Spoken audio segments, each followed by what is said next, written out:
On Election Day, millions of Americans showed up to the polls despite the most expensive PSYOP in history. A multi-year PSYOP aimed at making them feel afraid, making them feel like bad people, calling them the F word just for being who they are. Well, we don't have to feel afraid anymore. It's time to stand up, be bold, and take back the narrative. They can't bully us for how we feel. Not anymore. I think Lynn Alden is hot. Lynn Alden is hot. Lynn Alden is hot. That Lynn Alden is a smoking hot babe, and I'm no F word for thinking so. Wanting to motorboat her macro titties does not make me a fascist. No more hiding in the shadows. People who think Lynn Alden is hot are the backbone of this country. Join us. Let's build the future together.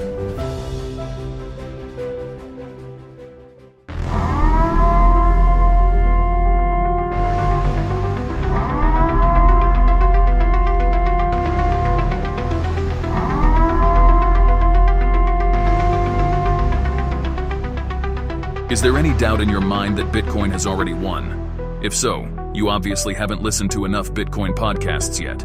This is hyper-Bitcoinization, and the world is rapidly changing before our eyes. You are about to listen to the most credentialed and thermodynamically sound Bitcoin podcast in the world. Get ready, because this is the Bugle Weekly. Welcome to this edition of the Bugle Weekly. This is the Selection Autopsy show. Joining me today, as usual, is Rod Palmer. What's going on, Rod? Pleasure to be with you guys here today. And man, I was just, I know we're going to go into this, but I was just looking at that meme. We were talking about it before we started from Sicario. And it's, if you live in a third world country and you see a dude that looks like an accountant with a 1,000-word stare, it's over for you, dog. And I'm looking at that dude, the guy from Sicario. I mean, that's Dennis Porter to me. Like, if you live in Washington, D.C., or you work in the bureaucracy, or you work in government, and you see this dude that looks like Dennis Porter walking your way, it's over for you. You're going to be orange-pilled by the time that interaction ends, or your bureaucracy is going to be orange-pilled. He's like the orange-pilled assassin. It's like the secret weapon. Well, I think it's going to be a little bit of time before Dennis Porter is seen traversing the global south, because he still has some conquering to do here in the United States. He's trying to find the politicians who have not heard of him yet and orange-pilled them. But it's proving challenging. It's taking a lot of them. They don't read breaking tweets on Twitter, which I think is one of the setbacks. You know, because you have to think a lot of these politicians, there aren't term limits. Most of them are boomers, and you know they don't even know how to type on a keyboard on a computer, let alone use an iPhone. So they're not going to be reading Dennis's breaking tweets. Right? Yeah, and no, it's I think with Dennis's big task coming up is he did go out of his way to orange pill, most of the swamp, the state, and now that Donald Trump has won, which we're going to get into in this selection special, there's going to be a lot of change. There's going to be a lot of cleaning house. There's going to be a lot of the swamp's going to be drained, and it's going to be replaced with more efficient, thermodynamically sound bureaucrats, and that those new people are going to have a lot of power. And Dennis Porter has to now orange pill them, if they aren't already orange-pilled, or help find the orange-pilled people who are qualified for these new jobs under Trump. Yeah, I mean, it's going to be really interesting. Like, most people that have been into Bitcoin, they've been some, they've been a part of this punk rock cultural shift. They're just doing stuff that the rest of the population doesn't think is cool. So like when somebody thinks that watching Keeping Up with the Kardashians or the Bachelorette, when they think that's cool, you know that you're actually cool when they think what you're doing is not cool. You know what I mean? Because they sit around and they watch nonsense on TV and are bombarded by CIA created advertisements to brainwash them into various nonsensical activities, very like high tide preference behavior But like those people are going to start realizing that Bitcoin's cool, and they're going to start coming and using it, and then it's not going to be as cool anymore. And so the cool thing in a world where Bitcoin has won is to actually resist Bitcoin, if that makes sense. That makes sense. And I think right now, Donald Trump is surrounded by Elon Musk, David Bailey from Bitcoin Magazine, Ron Paul, basically all the biggest influencers on Bitcoin Twitter. He's with them right now, and he's trying to game plan this new punk rock government, that he's going to build, because he's got a mandate. It was a huge landslide election, and so they're going to have to hire a lot of Bitcoiners and Bitcoin podcasters and just cypherpunks in the space to help them build this new path forward. And they need to have a really strict hiring process. And I think that they should make everybody who wants to apply for one of these new positions take a lie detector test and answer the question, do you think Lynn Alden is hot? Because if they say no, I feel like that is kind of a spook or a status fed from the old regime trying to get back in. And I don't think they've listened to enough Bitcoin podcasts to be worthy of this employment. It's going to be very high standards. Yeah. Well, before we jump into all this stuff, so we didn't do an official recap of what just happened. Did you want to start that off, or do you want me to start that off? Well, yeah, you start that one off because, I guess I've jumped ahead of myself, but yeah, how did we get here? Well, America went to the polls and voted Donald Trump. They selected Donald Trump as the next president of the United States. And there were lots of thoughts on that. There were a lot of October surprises. There were a lot of November surprises, even leading into this election. With Hillary Clinton killing Peanut the chipmunk or squirrel. Brutal. Yeah, that was substantially worse than the WikiLeaks DNC leaks in 2015 or 2016. I want to pull up the New York Times selection map. But yeah, I think a lot of Americans, they weren't very excited about the selection. I think that was that's kind of the general feel that I got. Right. They didn't do a good enough job of like marketing and hyping it.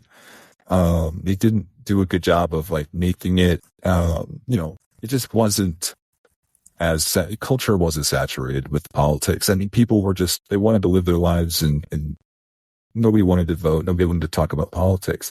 So they probably should have spent more money and just put more effort behind making it a big event. Yeah. I mean, it was kind of disappointing as far as the state of Super Bowl, but I don't think it's, wow. Well, no, the New York Times. And I think as we predicted, if you look at the statistics in most of these precincts, the amount of podcast hours that people listen to per capita really is correlated with how the vote went. It was really the podcaster, the candidates who were on podcasts who did well. Yeah, that was a big takeaway. But I think, a lot of Americans were, essentially convinced by the CIA psyop that Kamala was going to win. And they watched as that didn't happen, and as the first Bitcoin pleb was selected into the White House. And yeah, I mean, I think America decided that Bitcoin won. I think America, initially, it seems like a good portion of America has chosen PodConf as the winner of this selection.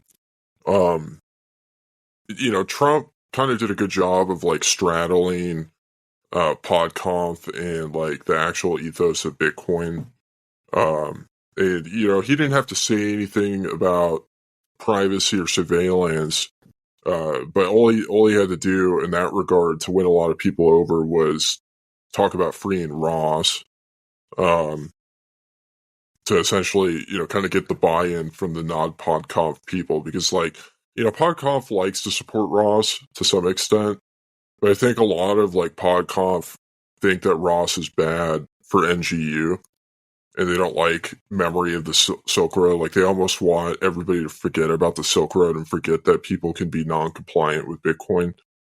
So Right, I don't know. It's right. It's a lot of people are willing to wear a Free Ross T-shirt at the Bitcoin conference, but they're not as willing to wear it, on Capitol Hill.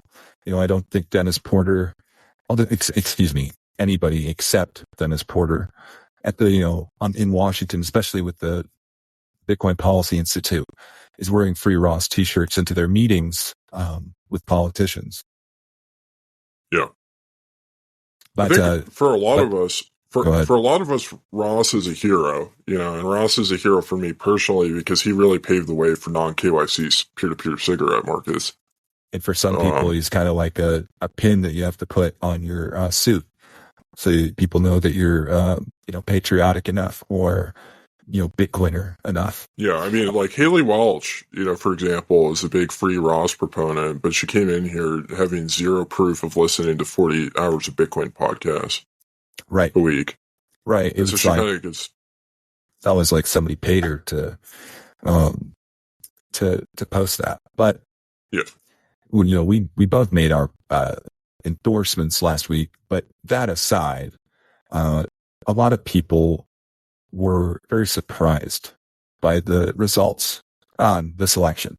But, despite our endorsements, we were not surprised at the outcome.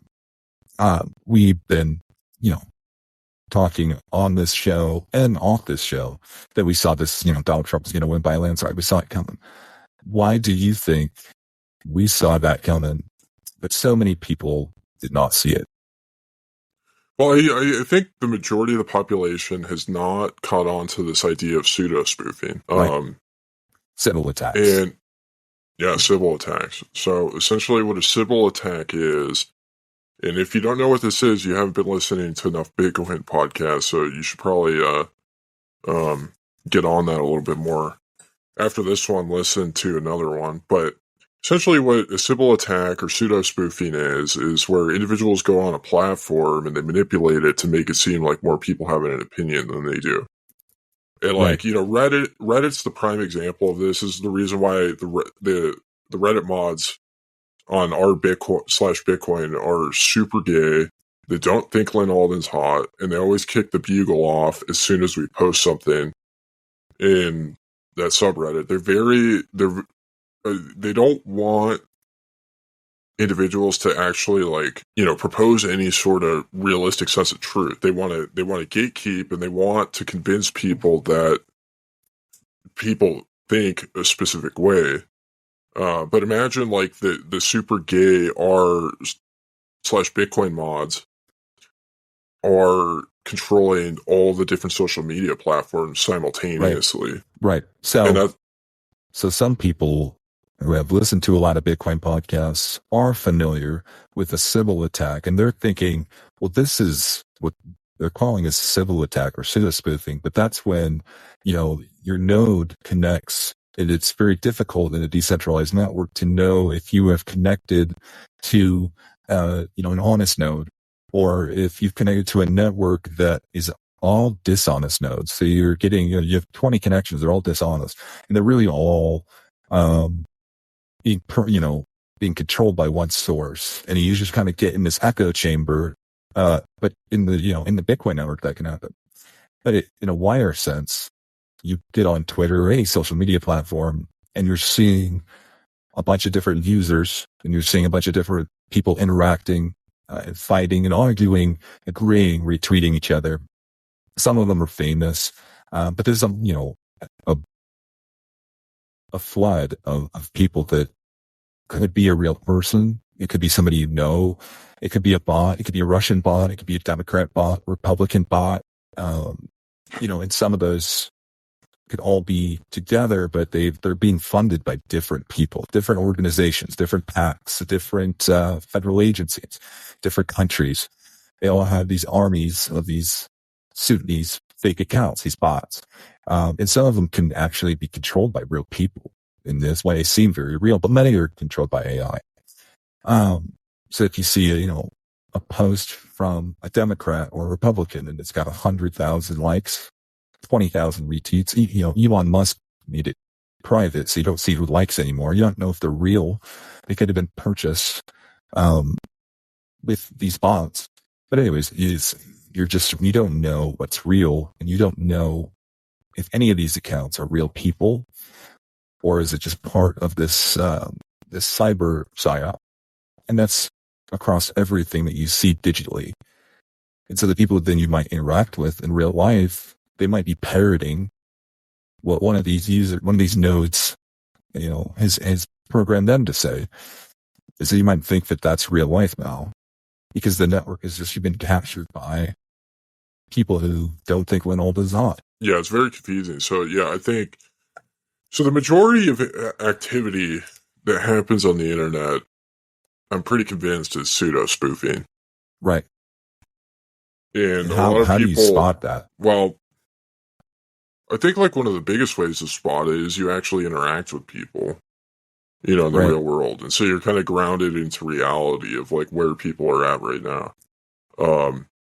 And smoking a lot of cigarettes helps you, kind of look through the matrix. Like there are days where I smoke enough and I just see like the green binary code going down. And the simulation kind of shows through a little bit, but reading Ayn Rand helps, and probably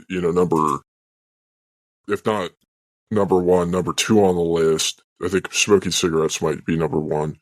Number two on the list is listening to a lot of podcasts. So if you listen to enough podcasts, and like you said, like interacting with people. Doggy DMing. Are you in group chats? These people in your group chat, are they vouched by somebody in your group chat? You see like a crazy retweet, you're like, oh, that's my buddy from my meetup or this other group chat. He's just trolling. Like, oh, okay, that makes sense. Or like, are these people bots, or are they just like retweeting the bots' memes? Some people are just retweeters. They'll just retweet any meme, like how good or bad it is. You just gotta, So go on what you were saying, because you're making more sense to me. Yeah, I think you just have to, you kind of need entropy in your life to get an understanding of what's going on in the world. Because if you're too reliant on just Twitter, for example, and all you see is the pseudo spoofing, it's kind of hard to be able to see through it. So you have to have like a good grasp on, what's generally happening. You have to be somewhat rooted in who you are as an individual. Right. Another one, here's another one I thought of, is when you see some, like a post, and it's got it's got like 25, 30,000 likes, 10,000 retweets, but all the replies are people calling them scammers or telling them to eat shit or making fun of them. But there's like no replies that are like, hell yeah, this is really cool. So like when you see, somebody in the Bitcoin space, for example, they might post something like, this is my company and this is how great we're doing. And everybody in the comments is like, you're a fucking scammer. Eat shit. That's how it might be a funded spoof. Well, I think one thing that I wanted to talk about in specific is to like, how did we know how the selection was going to play out and other people didn't? Is, another example of pseudo spoofing is stuff like Saturday Night Live. Yes. So Saturday Night Live has pseudo spoofed the world into thinking that it's funny. Or that people think it's funny. So, like the average person watches it and they're like, this isn't funny, this is stupid. But everybody else thinks it's funny. Everybody at work thinks this is hilarious. Yeah, that's what they want people to think. Kind of in the way that, like, they want people to think, like, the Oscars are relevant. There's these clubs for people that hang out at Diddy parties. And when you're on the outside looking in, you're like, you guys are a bunch of, retards. And you're not funny. But like to them, they think they're like the funniest people in the world, and then they spend a lot of time and energy convincing people that that's the case. But Right. when Right. they had Kamala Harris on, right after Hillary killed Peanut, and it was not funny at all. It was really bad. Bad And taste. I think Really that, bad taste. yeah, It was that was the embarrassing. point. That was the point where America realized that SNL wasn't funny and that nobody on earth outside of those at Diddy parties thought it was funny. Right. There's a certain point where somebody does something and so shameless. And it's like, how could anybody do that without feeling shame? Unless, unless that was their job, unless that was what they're getting paid to do. It's like the press secretary for the president. And they come out and they say the most dishonest, shameful things. And you're like, how could anybody say that with a straight face? How could they actually believe that? Oh, it's easy. He's getting paid to say that. That's the only way. It's his job. So when you see situations like that on SNL or, some of these Diddy endorsements, it's like, how could you possibly say something like that? How could you possibly do something like that? Well, we found out it's, because that is your job. That is what you're paid to do in that situation. Yeah. Yeah, I mean, SNL has been hemorrhaging and destroying itself for a while, and like one of the biggest ways they did it, was firing Shane Gillis. It was a very poor decision. And they fired Shane Gillis and made up for it by instituting the DEI department in their hiring. Yeah. And then they sucked Kamala's vag on TV in front of the nation when they were recovering from the assassination of this squirrel. Cardi B just did that, sucked their vag right there live, no censorship, no, it was just distasteful. It's not what America wanted to see. Not at all. Right.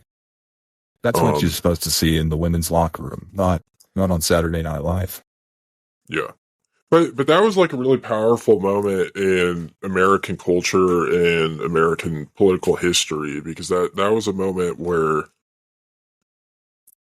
people watched this very non-funny, pretend to be funny, once historic and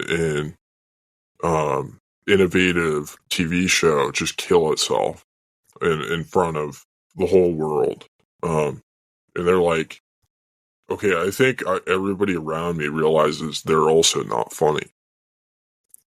When Kamala is sitting and like, pretend laughing into, I mean, she was probably like real laughing because she like thought he was funny. A lot of these politicians, well, the reason why a lot of people have kids is because they're not funny, right? And so, like, one of the great benefits of having kids, it's like if you can't orange pill somebody, nobody will listen to your orange pill. If you have kids, at least you can orange pill them. And it's like if you have kids, they have to laugh at your jokes. Yeah. I mean, that's the reason why people have kids, is because they want at least one person in their life to laugh at their jokes. Right.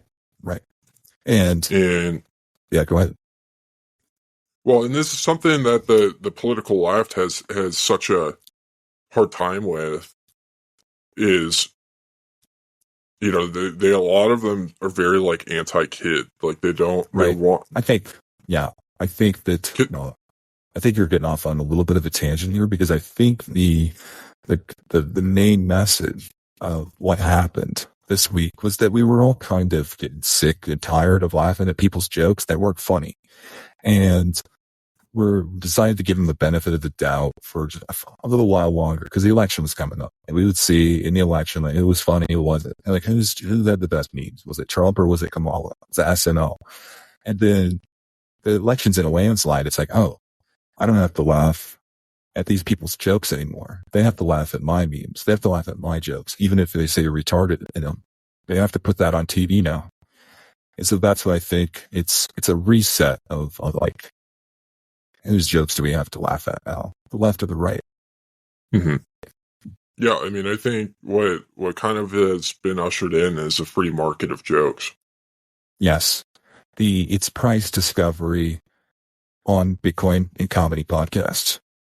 I think we're going to really find the value of podcasts that are funny, and witty, especially if they're about Bitcoin. We're going to see the value of those skyrocket because now we know which jokes we're allowed to laugh at. We have that regulatory clarity. Yeah. I can This share is this one of the meme at reasons work and why- not get fired. Well, this is one of the reasons why PodConf is so fucked, is because, all of PodConf is ruled by HR departments, which are inherently anti-funny. Right. And These so they're HR never going to departments be just got voted out. Yeah. Like, I think like one of the basic standards for a Bitcoin podcast, and whether it has the potential to be funny or not, is whether or not the host of the show are able to say something remotely close to Lynn Alden is hot. And Right. like, most of them are too afraid to say something like that for some reason. And I think it's because they have HR breathing down their throats. If HR loses its influence and authority, it loses its authority to tell you which jokes you can laugh at, or HR loses its ability to intimidate you into saying that Lynn Alden is not hot, they disintegrate. Once they lose that authority, jokes in Lynn Alden, there's nothing left for them. They just get cut. So we have, Americans, it wasn't on the ballot explicitly, but it is a huge blow to HR departments across the country, private and public. Yeah. America wants funny podcasts, and they want funny people in general. They're tired of not having fun. They're tired of, boring compliance talk. They're tired of, corporate jargon. They're tired of being lectured by a woman with a bachelor's degree in human resources or some sort of social science. It stifles the creativity to determine what is compliant and what is not. Instead of giving you a rule set of compliance, it's now up to you to create the compliance that you want to see in the world. And that will be what is considered. It's like the most proof of work. However, the harder you work to redefine compliance, the more likely that everybody will follow that chain. Yeah. One topic I did want to talk about. So yeah, I mean, to kind of recap of the selection, Trump won. It wasn't a big surprise to us as credentialed journalists. It's going to be interesting to see what happens. There's still I know there's still BlackRock actors that start in their commercials out there, roaming free. There's some talks about, Iran getting a little bit frisky. But it's looking like he's probably going to be in the White House here in a couple months, but there's a lot that can happen between now and then. Bitcoin is going up real quick. It's over 100,000 Canadian pesos. So they beat America to 100K again. They're at like 111 right now. America's lagging behind that, but it looks like we're catching up slowly but surely. Bitcoin price at the time of recording is trading around 80,000 USDT. I'm kind of hoping that when this gets released tomorrow, it's going to be a little bit higher. But I think people are generally feeling bullish. I completely forgot where I was going with this because I had a topic that I wanted to segue to. Yeah, you're trying to go into another topic, which was it was either Dennis Porter or it was Bitcoiners in the White House, I think. Well, those are two. Oh no! It was neither of those actually. It's the state of the Libertarian Party. So there we go. Another group of people that killed themselves was the Libertarian Party. So I endorsed Chase Oliver But the chair of the Libertarian Party couldn't even go as far to do that. She was on your side, endorsing Trump, which is pretty interesting. But it looks like the Libertarian Party is growing increasingly more irrelevant and silly. And what do you think caused this? So they did relatively well politically, or in terms of getting votes in 2016 and 2012. I think even in 2020, although I don't remember that well. But two of those elections, they elected Gary Johnson to be on the head of their ticket, right?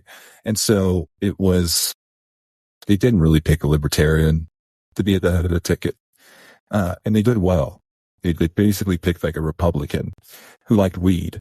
And they did really well. And they probably raised a lot more money. And so they haven't been able to recreate the magic, but it was like they made that sacrifice or that trade-off to just like go away from their actual ideology and values for somebody who might get, 5 or 6% of the vote. And I think they keep chasing that with worse results, just getting away from their core. Yeah, I mean, I think a lot of people have missed out on what the Libertarian Party is. So the Libertarian Party has historically been a Democrat psyop to essentially pull away from Republican votes in the same way that the Green Party is a Republican psyop to pull away from Democrat votes. So, both of these parties, they try and find people that, could potentially be disruptive in their own parties and get them siloed in this goofy, social club to essentially like try and pull base people out of doing productive activities to get them focused on doing unproductive activities and try and pull votes from their opponents. And so, the Libertarian Party attempted to try not to be that and like totally killed their use case. Right. They didn't know who they were. So when Robert F. Kennedy Jr., who was the, RFK there was a lot of money coming in from Republicans and Democrats to make him kind of the psyop that took votes from their opponent. And that's where all the money was focused on this cycle.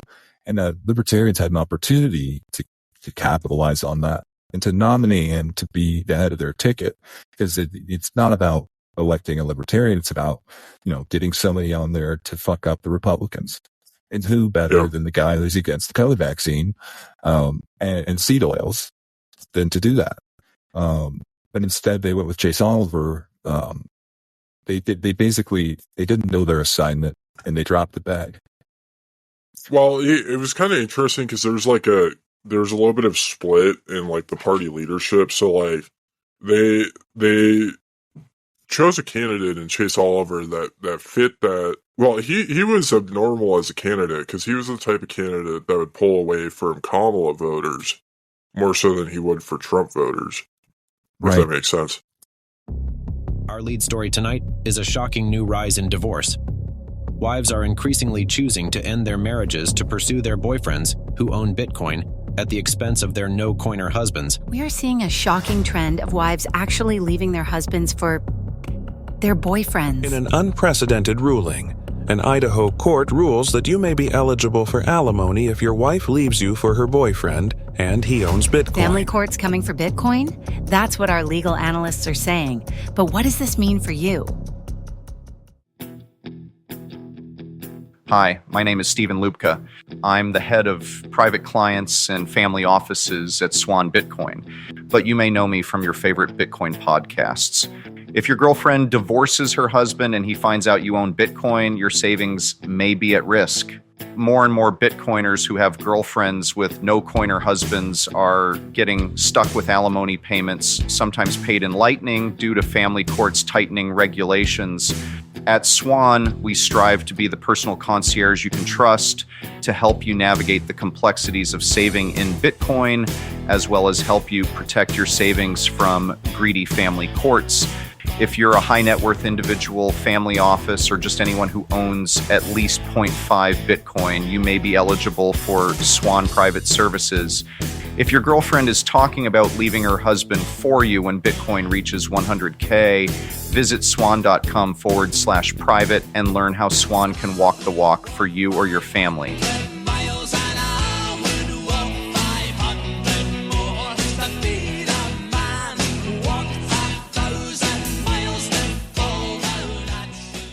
Right. And they early on in the process, there was an opportunity to nominate Dave Smith, and they would have been able to get on the Joe Rogan podcast with that nomination probably 5 or 6 times instead of, I don't think Chase Oliver went on the podcast. Only Trump and JD Vance did. Yeah, I mean, Dave Smith was on, and I think this is probably, a call that Dave Smith likely had before this election. Somebody from the right or the Trump administration probably called him up and said, "Hey, Dave, like you're too good of a Democrat psyop. Like if you actually want, Ron Paul to do something, if you want his retirement home to be somewhere near the White Just House, endorse us. Just join with us." Yeah, or don't run, because like we don't want a popular podcaster running, because that'll right. pull. Which is what he did. He dropped out, but he didn't just drop out. He endorsed Trump and over the Libertarians. Yes, very interesting. And he was big on RFK too. He was a big. He platformed RFK a lot as well, which was again more evidence towards the real psyop was RFK, not Libertarians or Green Party. Well, my question now is the Libertarian Party, essentially over? Kind of in the same way that SNL is. Like, are those two of the biggest casualties of this election cycle? I don't think so. I think that they have to get back to their roots. They have to. There's that old video when Gary Johnson, of course, was debating for the nomination, and they asked him, should people have to have a driver's license to drive a car? And there was people on stage who were screaming, no, that is a compromise of our sovereignty. And Gary Johnson said, yeah, I think it's okay to have tests and licenses for cars. They have to get back to the type of candidate who would never, ever, ever compromise on driver's licenses. Those are antithetical. They do not follow the, what's that? Do no harm principle, the non-aggression principle. But now, seatbelts violate now. And they need to get back to a candidate who understands that and holds those values true. Yeah. Non-KYC driving, non-KYC voting. Exactly. Abolish KYC entirely. No age of consent for smoking cigarettes. Yeah. Well, I would be willing to compromise with the status a little bit on this one, which is, you could still have an age of consent, but you could override the age of consent with parental permission. Yeah. If the parent, you can't just, a kindergartner just can't smoke cigarettes at school because he has enough sats at his Walter Satoshi app to zap do some non-KYC cigarettes at recess. Your parents have to sign a permission slip. Yeah. Kind of in the same way, like if you want your kid to learn how to drive drunk safely in driver's ed, I think while it's illegal for children to consume alcohol, they could have a permission slip signed for them to drink during that. If you're trying to do no harm, wouldn't you rather the driver's education course include drinking and driving? So you're going to do it. You might as well have training so that when you're in that situation, you can be safe. Yeah, I think this is one of the biggest complaints with just the education system in general, is like that a lot of kids struggle with and feel is that they don't experience enough real world scenarios, and they feel ill prepared as they go into the world as adults. Right, you don't want to be an overprotective helicopter parent and not teach your kids how to drive drunk before they go to college. Yeah, I mean, what better way to do that? I mean, like, imagine how drunk the driver's ed teachers have to be if their job is their full-time job is to teach 16-year-old kids how to drive. And I think I know a lot of police officers who have said, if they pull over a teenager for drinking and driving, but their parents are in the car with them, it's like, the parents would say, would you rather my teenager be out drinking and driving by themselves, or would you rather they be with me? I'm their parent. And it kind of, like just make it home safely. Like, at least you're doing it responsibly. Well, yeah, I mean, the big news is the price is going up. Who do we think is driving the price up today? You think this is Trump buying for the reserve? I think it's a lot of different factors. I think one of the biggest factors driving it up is all the, so Dennis Porter's been documenting, so he has a lot of politicians reaching out to him for the first time. A lot of politicians are learning about who Dennis Porter is. And he is of the opinion that he is driving the price up, which I would definitely say he's not solely responsible, but he's a catalyst for it, for sure. Well, yeah, and I think that now that Ron Paul is going to be in the Doge agency with Elon Musk, I think that people might be buying Bitcoin because if Ron Paul's there, we might end the Fed on day one. I don't know. What do you think the odds of them actually ending the Fed on day one is? Because I think the chances are they're not zero. It's definitely a non-zero chance, but I don't think it's very high chance. If the price of Bitcoin on January 20th is 85,000, I don't think that the chance is very high. But if the price of Bitcoin on day one, when they free Ross, is 150,000, then I think the clock starts there. They got 24 hours, and I think the price action will reflect. It'll be like poly market. So you think that Ross is actually going to be with Swan in any way? I saw that you broke that story. Oh yeah, on Twitter. There's just chatter from inside sources that Corey is looking to pursue. Now he's no longer there. Sam Callahan is no longer there. Brady Swenson is he's a little too old to really be the premier podcast at Swan. So they're looking for a new replacement for this next bull market. And they're looking at Ross Ulbricht because they're trying to use Ross Ulbricht, it would kind of fuel their reputation as being kind of too compliant.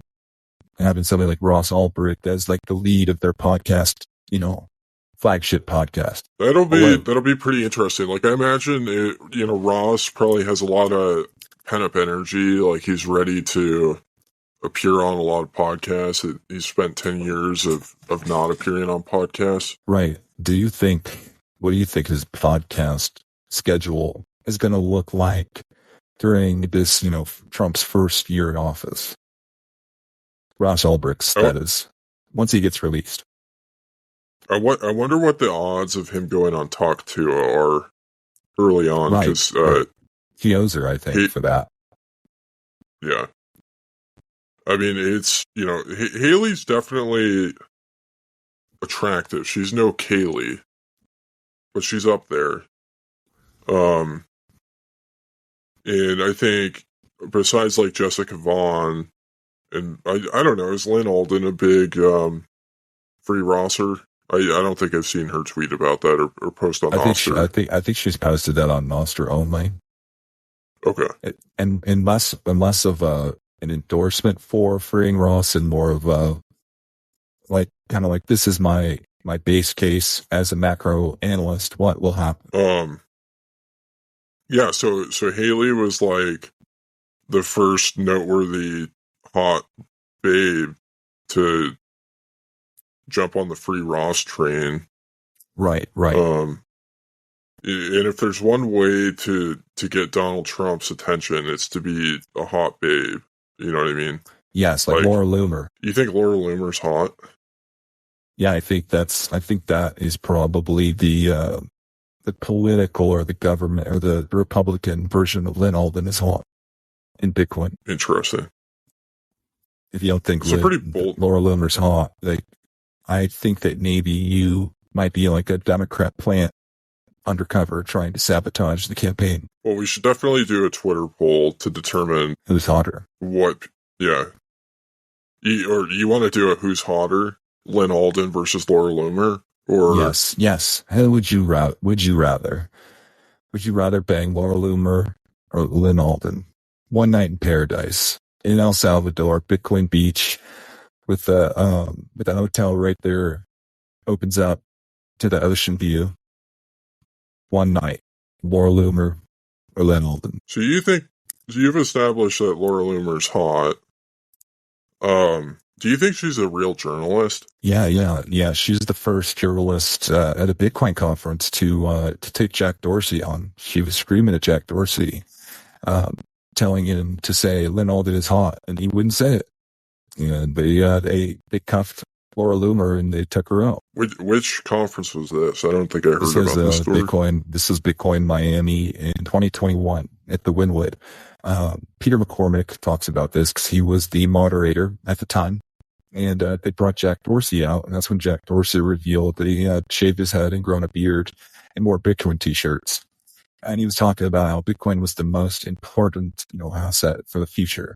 And Laura Loomer stood up. She was in the front row, and she screamed at Jack Dorsey over his censorship, because at the time he still was a huge majority owner of Twitter, and they were censoring people's ability to say that Lynn Alden was hot on Twitter. Your account would get suspended at the time, and eventually they had to drag out with security. They dragged Laura Loomer off away.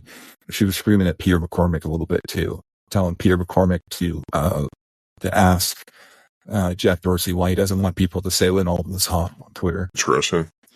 Yeah, usually you can find it on YouTube. She was screaming pretty loud. You know who Laura Loomer looks like she's related to? Sydney Sweeney? No, Gosela from Riot. Oh, yes. The director of their financial operations over at Riot. Yeah, the director of Excel spreadsheets at Riot. She's kind of a female orange cell. She complains on Twitter a lot about not being able to find a Bitcoin husband. She's still doing that? Because I haven't seen her do that not recently. not so much anymore. But yeah, it's because she listens to the podcast, I guess. Well, the reason why was because Bitcoin didn't go up enough yet. Oh yeah, Maybe she found. I don't know. I mean, I think one of the most successful ways to date, and Jessica Hodler really proved this to the world, is if you want, I don't know if it works as well for men, but if you're a woman and you're out there, and you tweet about wanting a man in your life, it'll probably manifest itself a lot faster. Right. And then you've got one of friends of our show, Ninja Granny, who she is in love with people like Svetsky and Robert Breedlove, but she doesn't realize it. She thinks that she dislikes the Bushido way, and she dislikes based, meat-eating carnivore Bitcoiners. Mm-hmm. But the reason she's so mad is because she thinks they're sexy. She thinks Svetsky's hot. No. Well, most people, they get their dating advice from early 2000s pop culture movies, right?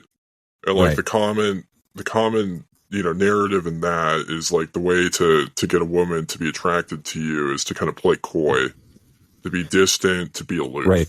Right. To when they listen to your podcast, be like, I want to repeal the 19th Amendment. Just get them, to troll them a little bit. Yeah.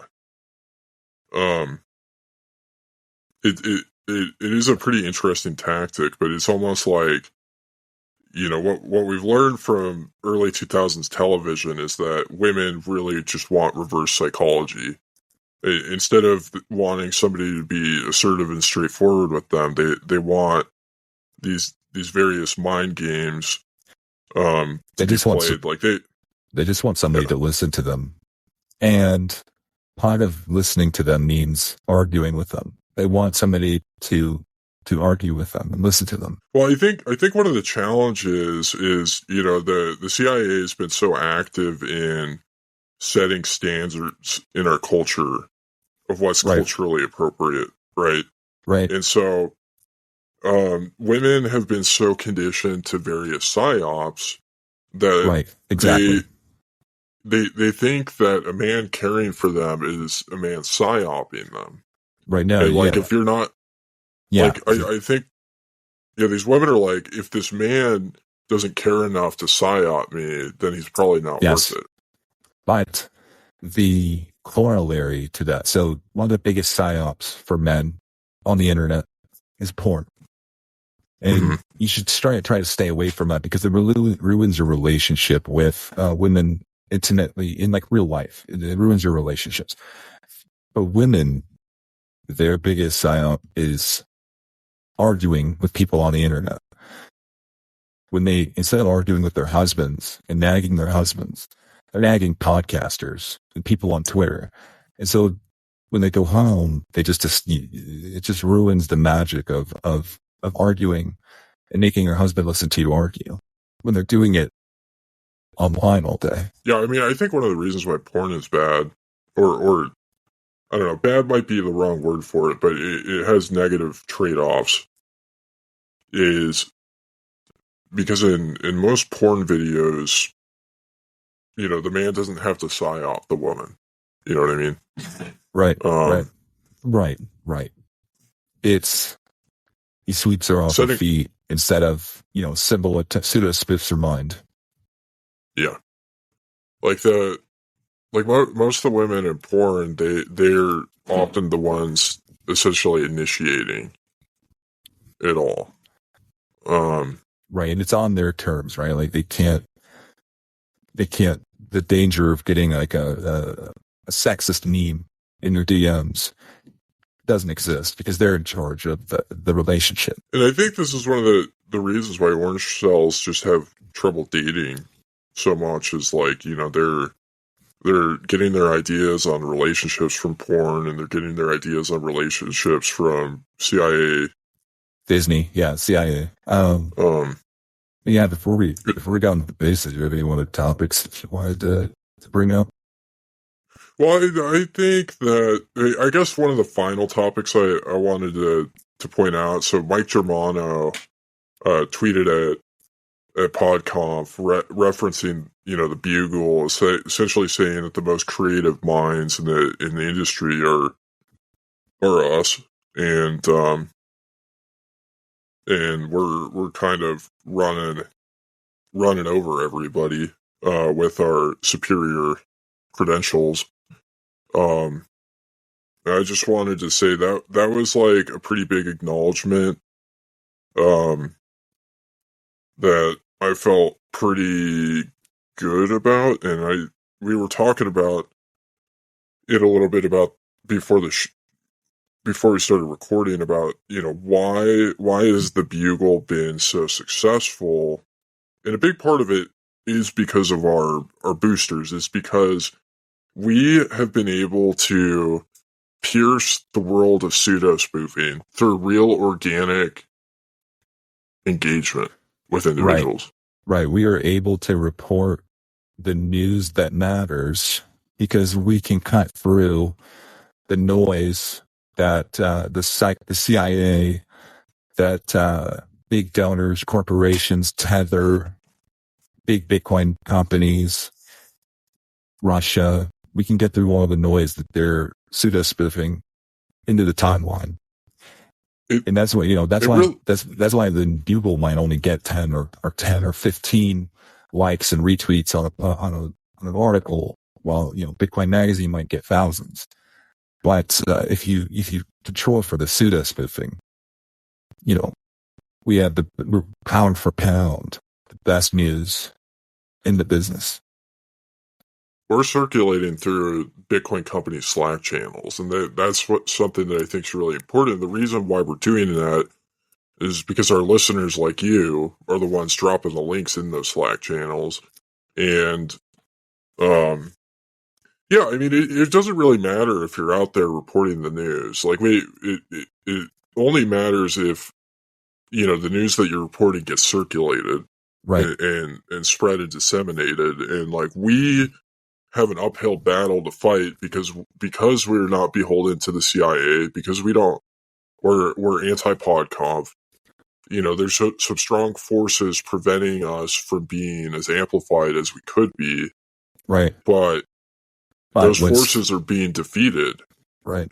The value of a post or some content could have 100,000 likes and retweets, but the real measure of success or the real measure of circulation and impact is how many of these, how many pieces of your content are shared in the group chats, how many pieces of your content are texted between family members and friends, people from your meetup, the people that you know, the people that you trust, how much of that information is circulating, how much of that content circulating kind of below the surface, the subterranean culture. That's kind of where you can find more signal.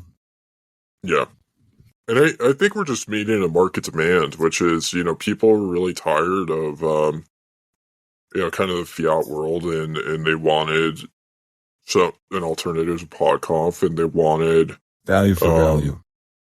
Like Greaser's Gulch is it's a real thing, and people are finding refuge in it. Your attention is valuable. So our content is going to be, hopefully an equivalent value for your time. It's not just an advertisement. Yeah. For somebody else's node. I think it's important to one, to acknowledge what he said and how important that is. But two, to look at the different incentive structures of we're directly incentivized for producing stuff that's valuable to our audience, whereas everybody else is incentivized to producing content that is valuable for their advertisers. Right. And that exactly. You when you boost us, that's our incentive. That's what we're going for. We want to get that cigarette money. We're going to hustle for it. But we're going to hustle for. We are really. So there's a real question. Captured. I think there's, this is a rhetorical question, but I think everybody's going to come to the same conclusion on it, which is, which direction is content going to be more valuable? Is it going to be more valuable when the audience is monetizing it or when the advertisers are? It's going to be more. Yeah. What's the better return on investment? Is it the analytics that you can show? Do those analytics, do those engagements, how often do those turn into, conversions for you to make money, to get a new account versus, the kind of engagement you can get through a more genuine, authentic value for value system or a more authentic value for value network. How much, if somebody shares your content or your, ideas in group chats because of, the people who stand behind it, is that worth more than 1,000 likes that you can show on your analytics dashboard? Well, I think it feels better, sharing the value for value content in group chats because that you're not essentially supporting somebody's advertiser that you might not agree with. You know what I mean? Right. So I think that's one of the powerful things about it. But I do want to say one last thing about the selection. So your endorsement was pretty big, but I think Kaylee's tweet might have pushed things over the edge. So she said, "I won't sleep with anyone who votes for Harris." Quote tweeting you. You said a lot of dudes are going to be extremely frustrated when they realize voting for Harris still won't get them laid. There's going to be a lot of cope when that realization, either I should win, but I voted for her, and it doesn't get them laid. No, it definitely will not get them laid. I think that's one of the big takeaways from the selection. But yeah, it's going to be interesting. I don't think politics are going away anytime soon.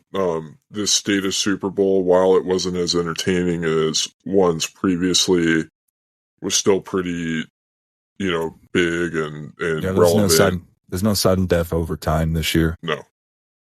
At least not yet. There's still a lot that can happen between now and January, but we shall see. But yeah, anyway, so my favorite part of the show, let's get into the boost. First boost is from Miss Hoddlenut. So the first series of 2 boosts are hilarious, back to back. We'll start with the first one for Miss Hoddlenut, 420, for 15,151 sats. She says, I voted for Harris. Libertarians are a waste of time. Well, do you think that, like, women that voted for Harris, they're going to have a harder time getting laid, too? Yeah, I mean, I think that the people who voted for her were not already getting laid, were trying to get laid as a result. They're going to be very disappointed. I think it's women and men alike. Yeah. It's really funny. So Miss Hoddlenut has had 0 problems with getting laid so far. So it'll be interesting to see. It seems like she's kind of running rucksaw through. She's having a hard time getting laid with the people she really wants to get laid by. But she's not having trouble getting laid in general. In fact, I feel like if my experience is similar to some of these other guys she's engaged with, hers might be considered, borderline. I'm just saying if the genders were reversed, people would be in jail. Who do you think she wants to get laid by? Miss Hoddlenut, who do you want to get laid by? Let us know in the next boost. So yeah. Well, going off of that one, the next one, so our good friend We All Eat says, for 10,021 sats, says LMFAO Miss Hoddlesut, he means Hoddlenut, I'm pretty sure, broke up with me and swore off sex. Okay. So maybe she doesn't want to get laid by anybody now. LFG Trumpers, heard she went and sucked off white dude for Harris, Rod, Faggot, Palmer.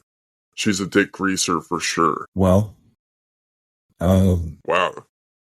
It sounds it sounds like he was with Miss Hoddlenut when he wrote this because they were both drunk.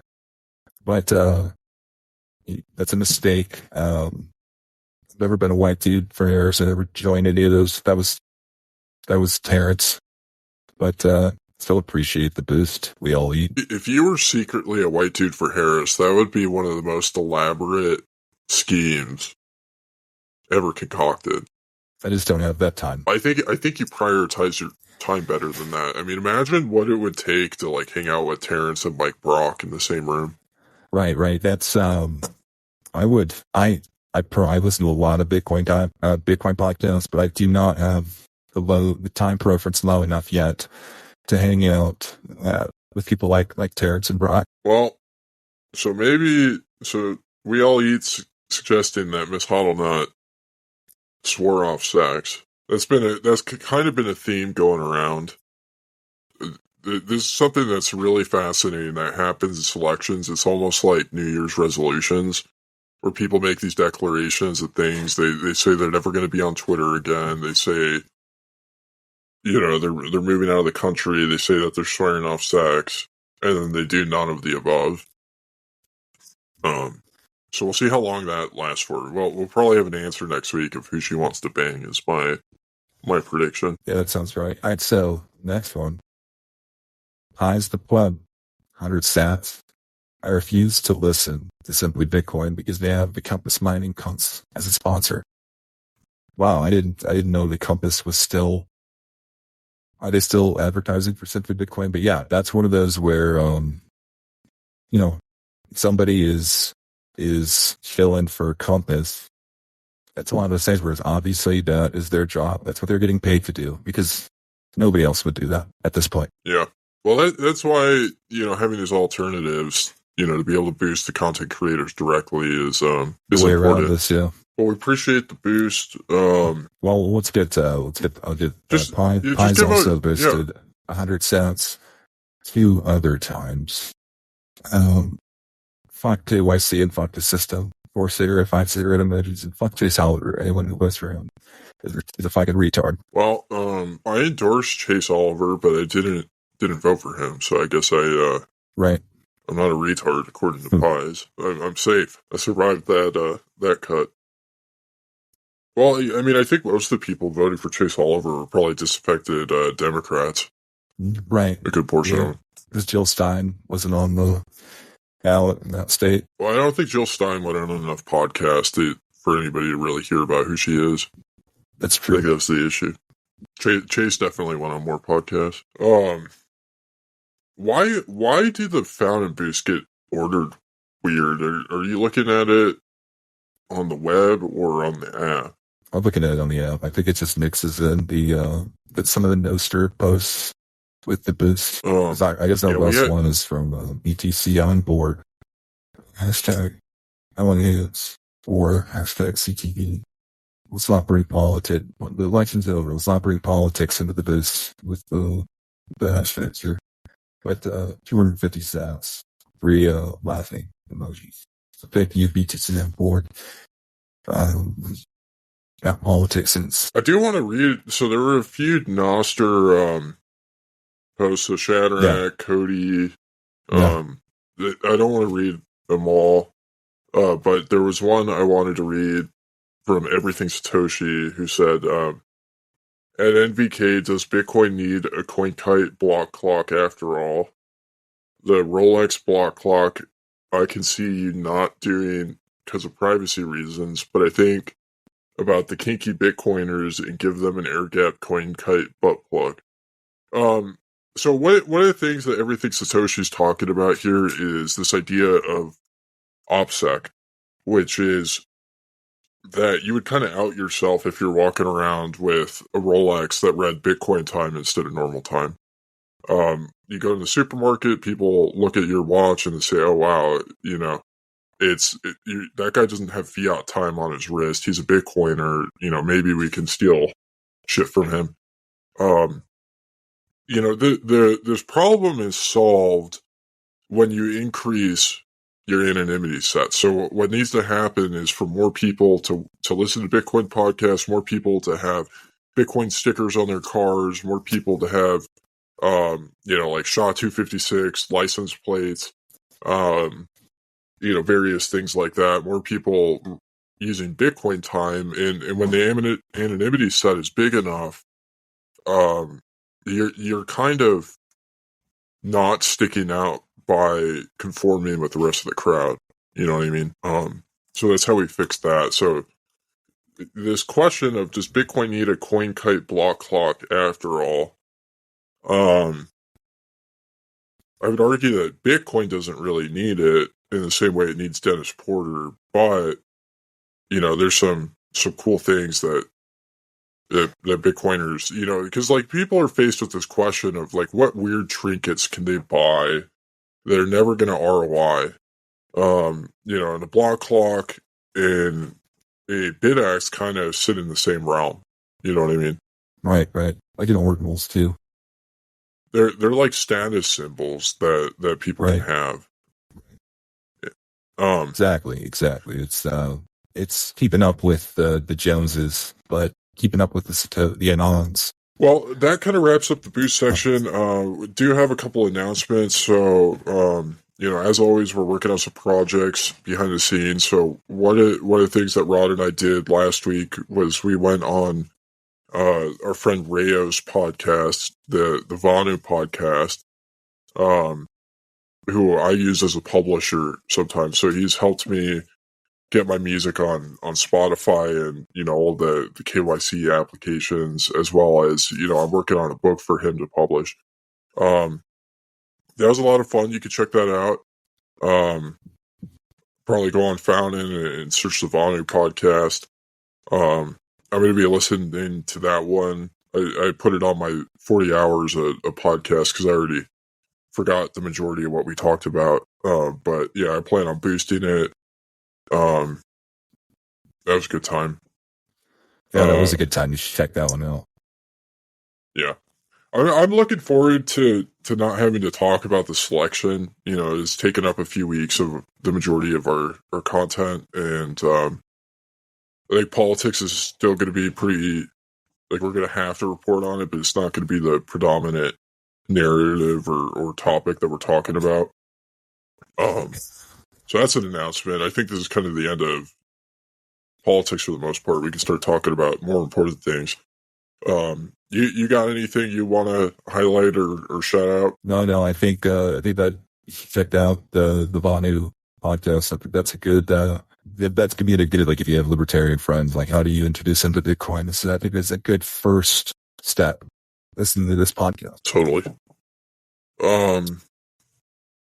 Yeah, I think that kind of wraps up the show for today, and we got some big things cooking in the future. It just takes time to produce them, and we're working with without PodConf money or PodConf resources here. So stay tuned. And oh yeah, okay. One last thing, I debuted a piece on the Bitpunk FM podcast that I'm pretty excited about. It was a glimpse into the future of, Donald Trump talking to Dennis Porter at the end of his next term after experiencing his first real Bitcoin halving. I'm excited to check that out. Well, thank you everybody for dropping into this edition of Bugle Weekly, and we'll catch you next week. Money is broken, and she wrote the book. She's a macro expert and has good looks.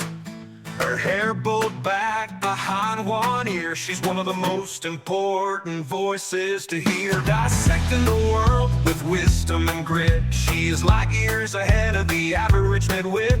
On the pod contour, she has lasers in her eyes, dismantling all of the fiat psyops and lies. Whether on Nostr or Twitter, her posts are on fire. She's the type of woman that all men desire. There's only one way to tell if you're gay. She's a smoking hot babe who is here to stay.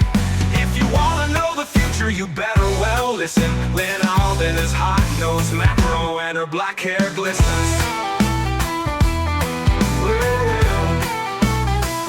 Whether hand-to-hand combat or just plain debating, she will kick your ass, but that goes without saying. While she has brains, she also has muscles. Never challenge her if you don't expect to tussle. Always spitting molten hot lava on Bitcoin podcast. Plant stop to listen to her macro forecasts. If you don't think she's hot, you're definitely gay. She's not a woman to be trifled with or ever betray. Whether on Nostr or Twitter, her posts are on fire. She's the type of woman that all men desire. There's only one way to tell if you're gay. She's a smoking hot babe who is here to stay. If you wanna know the future, you better well listen. Lynn Alden is hot, knows macro, and her black hair glistens.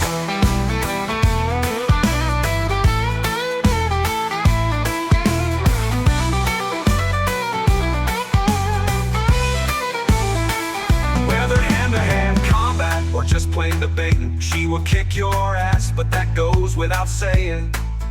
While she has brains, she also has muscles. Never challenge her if you don't expect to tussle. Always spitting molten hot lava on Bitcoin podcast. Plant stop to listen to her macro forecasts. If you don't think she's hot, you're definitely gay. She's not a woman to be trifled with or ever betray. Whether on Nostr or Twitter, her posts are on fire. She's the type of woman that all men desire. There's only one way to tell if you're gay. She's a smoking hot babe who is here to stay.